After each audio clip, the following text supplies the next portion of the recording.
নমস্কার, কেমন আছেন সবাই? ঋতুশ্রীর আরও একটা নতুন ব্লগ ভিডিওতে আপনাদেরকে অনেক স্বাগত জানাই। চলুন আজকের ব্লগটা শুরু করা যাক।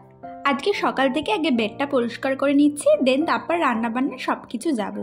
মানে রান্নাঘরের দিকে গেলে না আর যেন কোনো কাজই সেগুলো সেভাবে ঠিক করে হয় না, তাই ঠিক করলাম আগে বেডটা পরিষ্কার করে নিই, ঘর বাড়িগুলো একটু পরিষ্কার গোছগাছ করে নিই, তারপরে রান্নাঘরে যাব। দেখো সকালবেলা ঘুম থেকে উঠেই কিন্তু আগে ঘর বাড়ি পরিষ্কার করে নিয়ে এখানে জামা কাপড় ছিল জানো তো কয়েকটা, ওগুলোকে ভালো করে গুছিয়ে নিলাম। গুছিয়ে টুছিয়ে নিয়ে চলে এসেছি এখানে রান্নাঘরে। আর সবার প্রথমেই করে নিচ্ছি হচ্ছে ডাল, একটু মুসুরির ডাল করে নিয়েছি পেঁয়াজ দিয়ে। আর এখানে করবো হচ্ছে পটল ভাজা।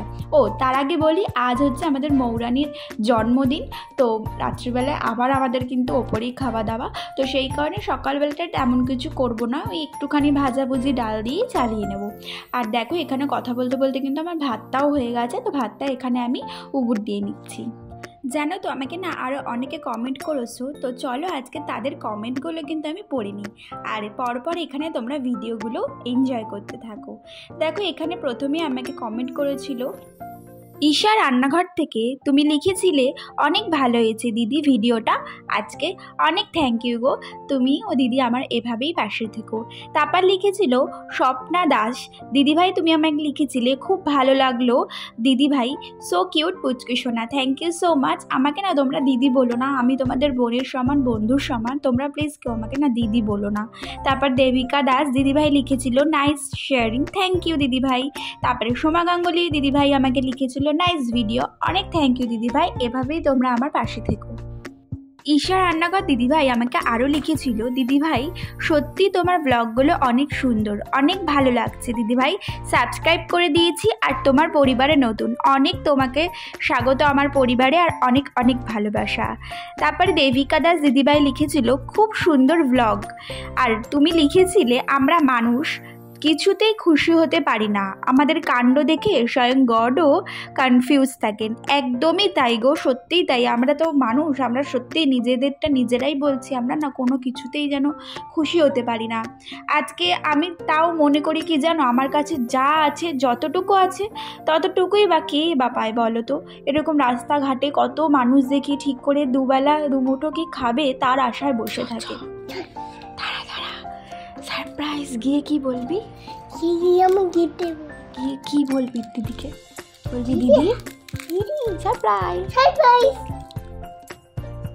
তোমরা সবাই ওকে আশীর্বাদ করো, ও যাতে অনেক বড় হয় আর মানুষের মতন যাতে মানুষ হয়। এমনিও খুবই ভালো মেয়ে, সেটা বড় কথা নয়, কিন্তু যাই হোক। তো দেখো তোমরা দেখতে থাকো, এখানে ওকে সাজিয়ে গুছিয়ে দুপুরবেলা এভাবেই খেতে দিয়েছি। এখন বাজে ঘড়ির কাঁটায় প্রায় 6টার মতন, আর দেখতেই পাচ্ছ আমার চোখ মুখ দেখে তো বুঝতেই পারছো যে আমি এখন ঘুম থেকে উঠলাম। আমি তো এই বাড়িতে চলে এসেছি দুপুরবেলাতে, তো তারপরে ওই বাড়িতে গিয়ে খেয়ে দিয়ে আবার এখানে চলে এসেছিলো, কারণ ছেলে এই বাড়িতে ঘুমিয়ে পড়েছিল, তো ওকে বেকার আবার তুলবো, তো সেই কারণে। আর তোমাদেরকে তো বললামই, দেখতেই পেলে যে আজকে হচ্ছে মৌরানির হ্যাপি বার্থডে, মানে বার্থডে, তো সেই কারণে বর্ধভাই আমাকে ফোন করে বললো যে জলদি জলদি চলে আয় রেডি হয়ে, একটুখানি ওকে কিছু একটা সারপ্রাইজ দেবে, তো সেই কারণে একটা জিনিস কিনতে যাব। তো সবটাই তোমাদের সাথে শেয়ার করছি, তোমরা দেখতে থাকো কোথায় যাচ্ছি না যাচ্ছি। আমরা এসেছিলাম বেলঘরিয়াতে একটি ঘড়ির দোকানে, আর দেখো এখানে একটু ওর জন্য স্মার্ট ওয়াচের ওর খুব শখ ছিল, তো স্মার্ট ওয়াচ দেখে নিচ্ছি। এটা ওটা অনেক দেখার পরে কালার কম্বিনেশন পছন্দ হচ্ছিল না, কিন্তু লাস্টলি গিয়ে না এই দেখো এই কালারটা যেটা এখন খুলছে, এই কালারটা বেশ আমার পছন্দ হয়েছিল, আমার মনে হলো ওরও পছন্দ হবে, তো এটাই সিলেক্ট করলাম ওর জন্য, এরকম ধরনের নেব। এই ফার্স্ট ক্রাইয়ের এই স্মার্ট ওয়াচটা এটা নিয়েছি, এটা হচ্ছে বর্দিভাই ওকে গিফট করেছে ওর বার্থডের জন্য। তো চলো, আর দেখো আজকে কিন্তু ওরই বাজার, কেন জানো তো, আজকে ও না এই মিলিয়ে এখানে 3টে 4টে 5-6টা কেক কেটে নিয়েছে। তো যাই হোক আজকেও এবারেও মানে ওকে আর ওর ছোটো বোনকেও আমরা কেকই দিয়েছিলাম, আর আমি মৌরানিকে একদম নিজের থেকে একটা ওই হেয়ার ব্যান্ডের যে বো টাইপের থাকে ওরকম বো আর একটা নেল পলিশ দিয়েছিলাম, আর এটা ওর কাকার তরফ থেকেই বলতে পারো। এই কেকটা না আমার পার্সোনালি ভীষণ পছন্দ হয়েছে জানো তো, এত সোভার, মানে এটা আমি একটা দিদির থেকে অর্ডার দিই, তো তার থেকে নিয়েছিলাম। তো চলো ওর কেকটা কেটে নিই। এইটা জ্বালাবি না,